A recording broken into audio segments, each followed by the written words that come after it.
Ja, så Søren, hvad er forventningen til stævnet? Forventningen den er, at vi skal i guld. Det må være målet. Det er guld. Så må vi se, hvor det bringer os. Forventningen til stævnet, det er, at vi er i guld. Og når man kommer i guld, så kan alt ske. Så kan alt ske. Så kan alt ske.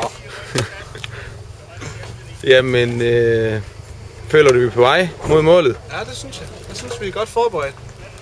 Svært at se, hvad vi kunne gøre anderledes. Lige sådan, jeg tror, det bliver godt. Båden er klar, lige klar. Hvad er vores svageste side? Det er faktisk svært at sige. Vi kender ikke søen så godt, som de italienerne gør. Vi ikke prøver at sejle den side herover. Det er måske lidt udfordring. Men det er selvfølgelig heller ikke mange af de andre, der har.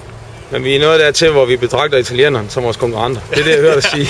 Det er det, du hører mig sige. Det er positivt.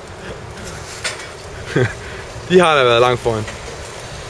Jamen, det er dejligt at høre sådan i den rigtige vej. Der er god stemning, synes jeg.